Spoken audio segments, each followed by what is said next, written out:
اللہ من الشیطان الرجیم بسم اللہ الرحمن الرحیم ان الذین کفروا لو ان لهم ما فی الارض جمیعا ومثلہ معہ لیفتدوا به من عذاب یوم القیامت ما تقبل منہم ولہم عذاب علیم۔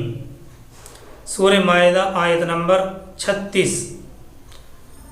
ان الذین کفروا لو ان لهم ما فی الارض جمیعا ومثلہ معہ، یقیناً وہ لوگ، ترجمہ اس کا یہ ہے، یقیناً وہ لوگ جنہوں نے کفر کیا اگر ان کے پاس وہ ساری دولت ہو جو زمین میں ہے تمام کی تمام، اور اس کے ساتھ اتنی ہی اور بھی ہو، لیفتدوا به من عذاب یوم القیامہ، اور وہ چاہے کہ اس کے ذریعے سے فدیہ دے کر چھوٹ سکے قیامت کے دن کے عذاب سے، ما تقبل منہم، تو ان کی طرف سے ہرگز قبول نہیں کیا جائے گا، تو ان سے ہرگز قبول نہیں کیا جائے گا۔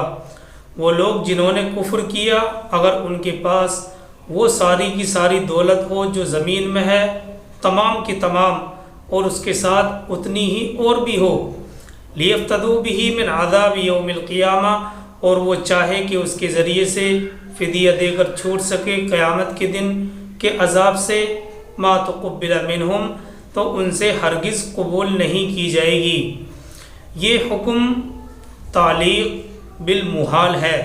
تعلیق بالمحال کا مطلب یہ ہوتا ہے کہ ایسا نہ تو ایسا ممکن ہے اور نہ ہی ایسا ہوگا، لیکن کیونکہ معاملہ بڑا سنگین ہے، اس لیے معاملے کی سنگینی اور سختی کو ظاہر کرنے کے لیے قرآن کریم نے یہ انداز اختیار کیا ہے، اور آخر میں وضاحت بھی کر دی ہے کہ اگر بالفرض والمحال اگر ان کے پاس اتنی دولت موجود ہو بھی، تب بھی اللہ کے یہاں ان کا یہ فدیہ ہرگز قبول نہ ہوگا۔ وَلَهُمْ عَذَابٌ عَلِيمٌ، اور ان کے لیے دردناک عذاب ہے۔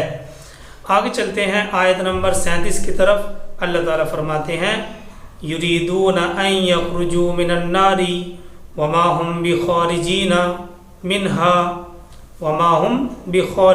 مِنْهَا وَلَهُمْ عَذَابٌ مُقِيمٌ۔ وہ چاہیں گے یریدون ان یخرجوا من النار، وہ چاہیں گے کہ آگ سے کسی طرح سے نکل جائیں، لیکن نکل نہیں پائیں گے۔ وما ہم بخارجین منہا، اور نہیں نکل پائیں گے وہ اس سے، یعنی ایسے لوگ اس سے نہیں نکل پائیں گے۔ ولہم عذاب مقیم، اور ان کے لیے ہوگا قائم رہنے والا عذاب، یعنی اس کو مسلسل اور قائم رہنے والا عذاب دیا جائے گا۔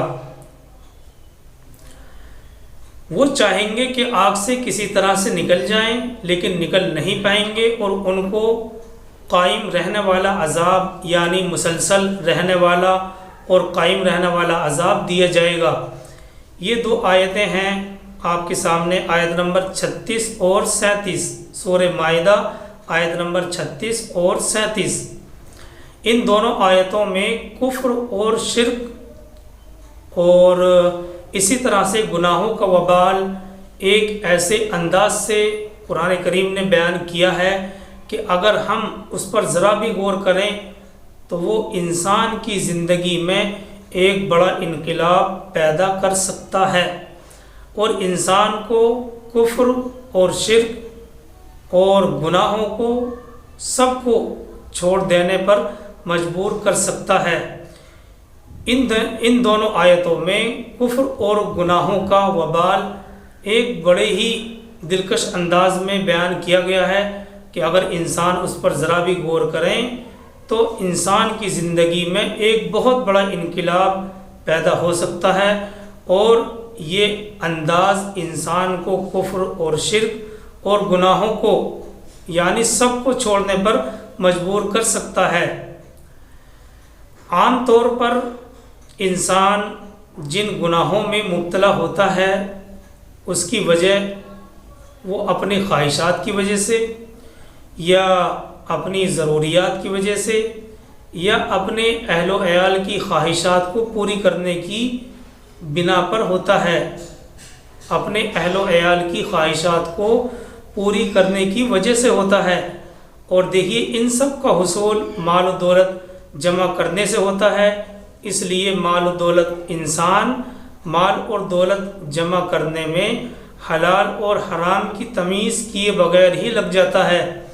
ان آیتوں میں اللہ سبحانہ و تعالیٰ نے اس کی اس بد مستی کا علاج کرنے کے لیے فرمایا کہ آج چند روزہ زندگی کے لیے، جی ہاں آج چند روزہ زندگی کے لیے، یہ دنیا کی زندگی تو چند روزہ زندگی ہے، چند دن کی زندگی ہے، اس چند دن کی زندگی کے لیے اور اس کی راحت کے لیے جن چیزوں کو تم ہزار کوششوں سے حاصل کرتے رہے ہو اور پھر بھی سب کی سب جمع نہیں ہو پائیں، اس ناجائز ہوس کا انجام یہ ہے کہ جب قیامت کا عذاب سامنے آئے گا اس وقت اگر یہ لوگ چاہیں گے کہ دنیا میں حاصل کیے ہوئے مال و دولت سب کو دے کر عذاب سے بچ جائیں تو یہ بچ جانا ناممکن ہے، بلکہ فرض کر لیجئے کہ ساری دنیا کا مال و دولت اور پورا سامان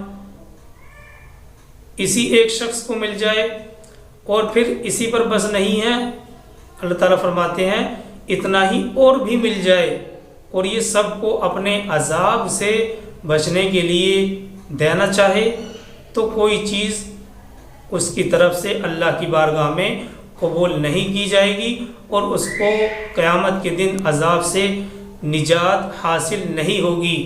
اور دیکھیے آیت نمبر 37 میں یہ بھی واضح کر دیا ہے کہ کفار کا یہ عذاب دائمی ہوگا جس سے وہ کبھی نجات نہیں پا سکیں گے، اس لیے اللہ تعالیٰ فرماتے ہیں ان الذین کفروا لو ان لهم ما فی الارض جمیعا ومثلہ معہ، وہ لوگ جنہوں نے کفر کیا اگر ان کے پاس وہ ساری دولت ہو جو زمین میں ہے تمام کی تمام اور اسی کے ساتھ ساتھ اتنی ہی اور بھی ہو، لیفتدوا بہ من عذاب یوم القیامہ، اور وہ چاہیں کہ اس کے ذریعے سے فدیہ دے کر چھوٹ سکیں قیامت کے دن عذاب سے، ما تقبل منہم، تو ان کی طرف سے ہرگز قبول نہیں کیا جائے گا، تو ایسا ممکن نہیں ہے۔ یریدون ان یخرجوا، وہ آگ سے نکلنا چاہیں گے کہ کسی طرح سے نکل جائیں لیکن نکل نہیں سکیں گے اور ان کے لیے قائم رہنے والا عذاب ہے۔ یہ آیت ان دونوں آیتوں کا ترجمہ اور تفسیر ہے۔ آگے چلتے ہیں سورہ مائدہ آیت نمبر 38 کی طرف اور پھر اللہ تبارک و تعالی حدود کی طرف عود کر رہے ہیں۔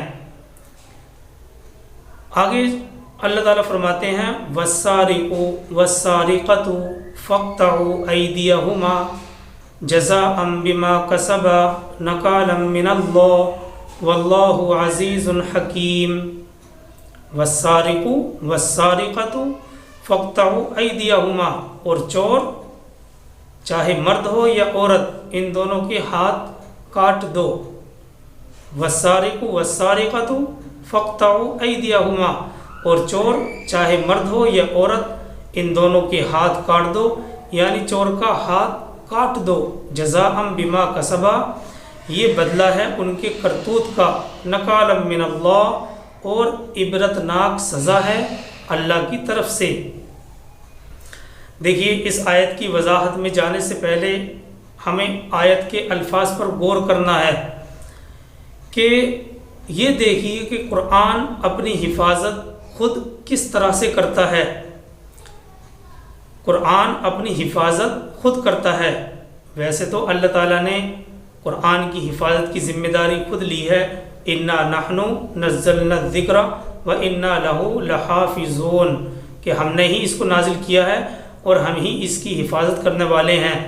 اور یہ زندہ اور جاوید معجزہ ہے قرآن کریم کا کہ آج تک جیسا نازل ہوا تھا ویسا کا ویسا ہی ہے، نہ تو الفاظ کے اندر تبدیلی اور تحریف تو بہت دور کی بات ہے، آج تک اس کا نہ تو ایک زبر ضائع ہوا اور نہ ہی ایک زیر زبر ہوا ہے۔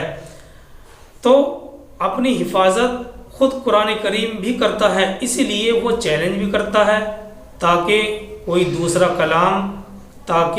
دوسرا باطل کلام اس پر حملہ آور نہ ہو سکے۔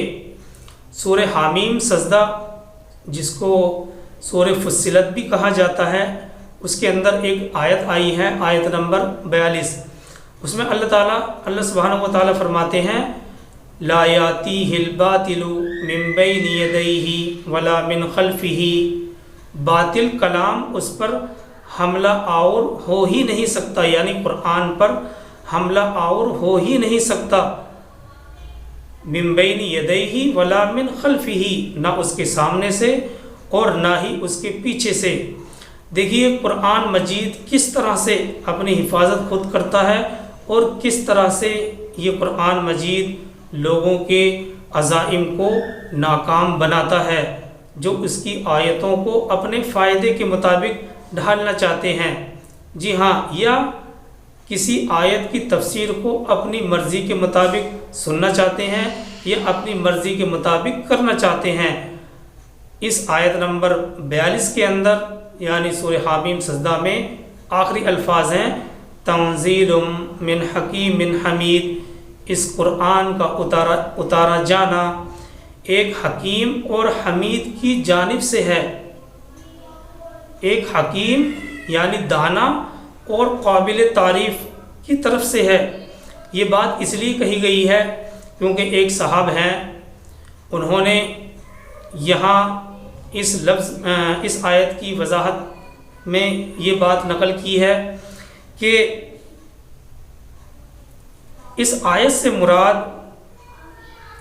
چور کا ہاتھ کاٹنے کا مطلب یہ ہے کہ ایسا نظام قائم کر دیا جائے جس میں کسی کو چوری کی ضرورت ہی نہ پڑے۔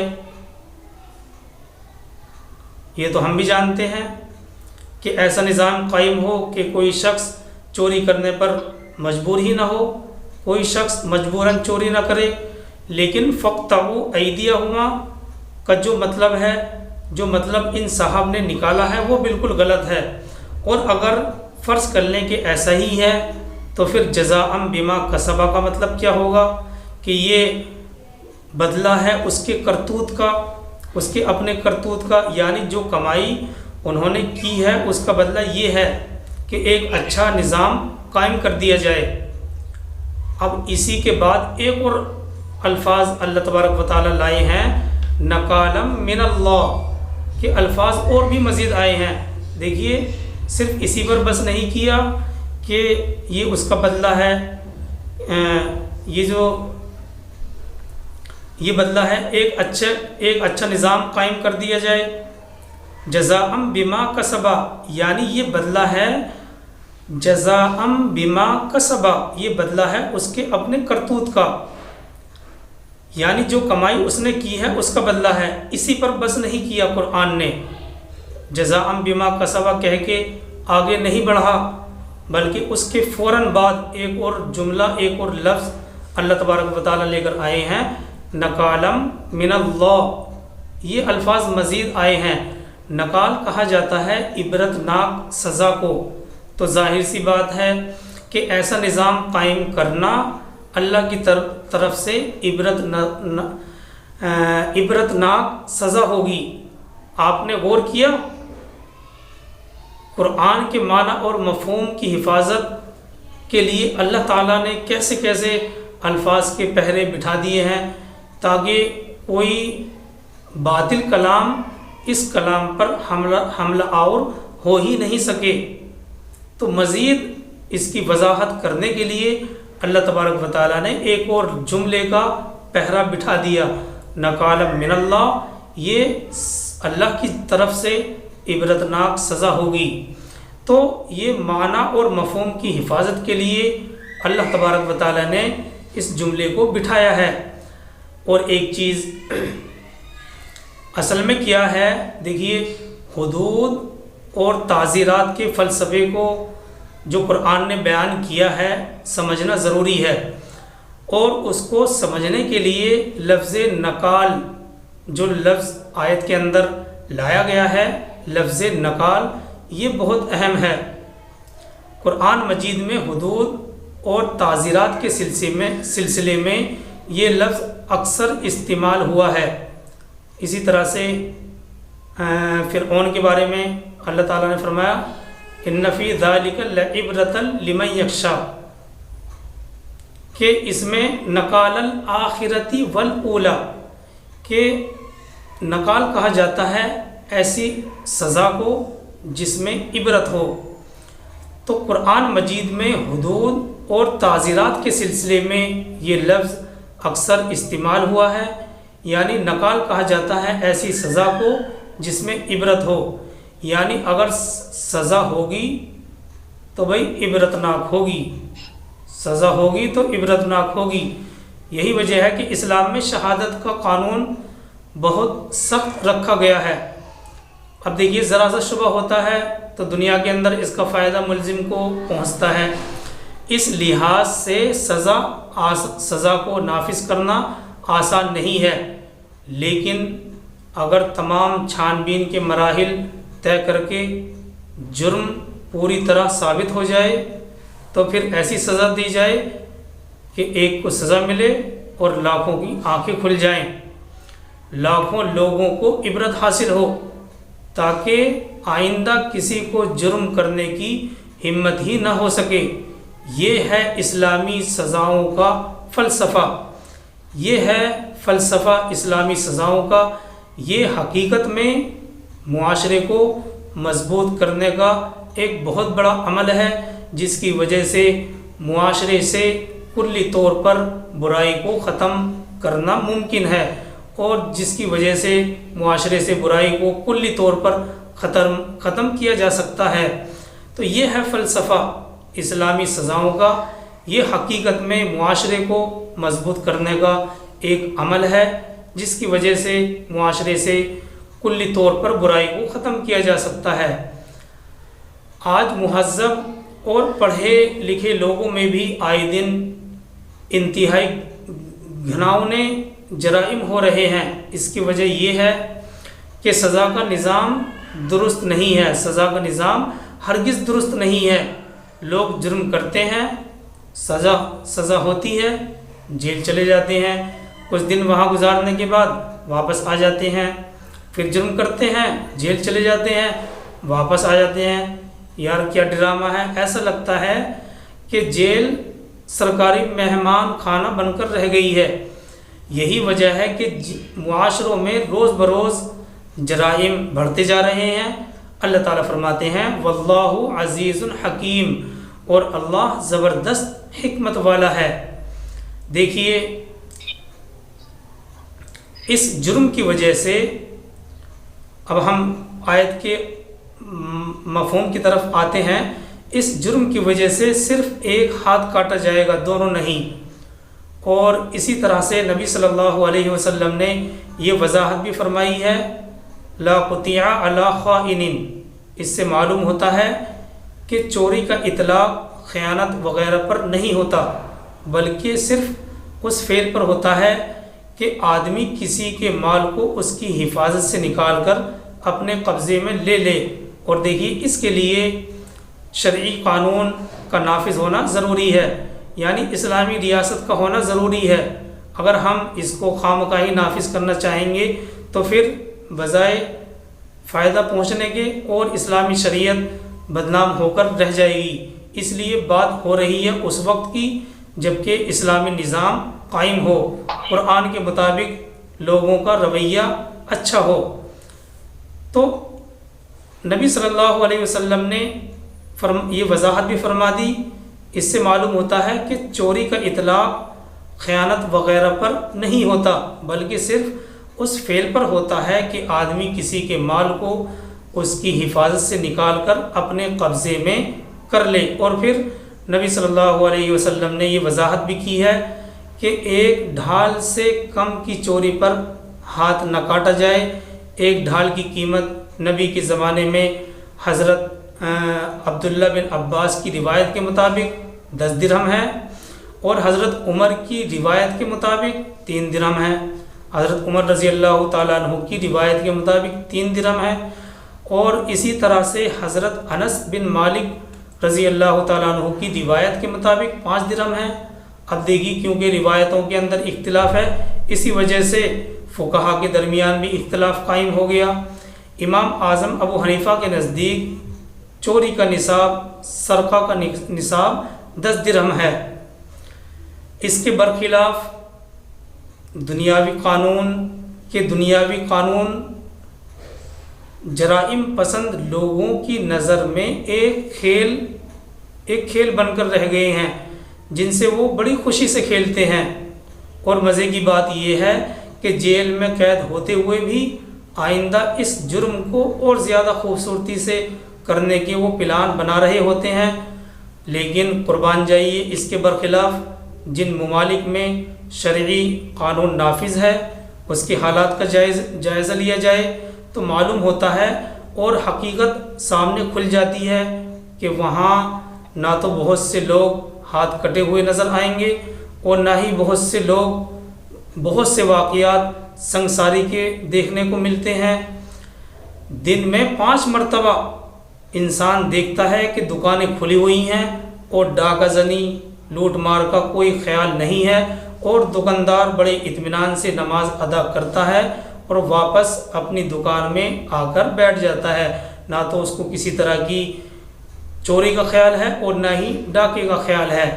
اسی کی وضاحت ہے جو ان آیتوں میں بیان کی گئی ہے۔ اللہ تعالیٰ فرماتے ہیں وَالسَّارِقُ وَالسَّارِقَةُ فَاقْطَعُوا أَيْدِيَهُمَا جَزَاءً بِمَا كَسَبَا نَكَالًا مِّنَ اللَّهِ، اور چور چاہے مرد ہو یا عورت، ان دونوں کے ہاتھ کاٹ دو، یعنی چور کا ہاتھ کاٹ دو، جزاءً بِمَا كَسَبَا، یہ بدلہ ہے ان کی کرتوت کا، نَكَالًا مِّنَ اللَّهِ، اور عبرتناک سزا ہے اللہ کی طرف سے، واللہ عزیز حکیم، اور اللہ تعالیٰ زبردست حکمت والا ہے۔ اللہ تعالیٰ ہم سب کو عمل کی توفیق عطا فرمائے۔ سبحان اللہ و بحمدہ، سبحانک اللہم و بحمدک، ونشہد ان لا الہ الا انت، ونستغفرک ونتوب الیک۔ سبحان ربک رب العزۃ عما یصفون، وسلام علی المرسلین، والحمد للہ رب العالمین۔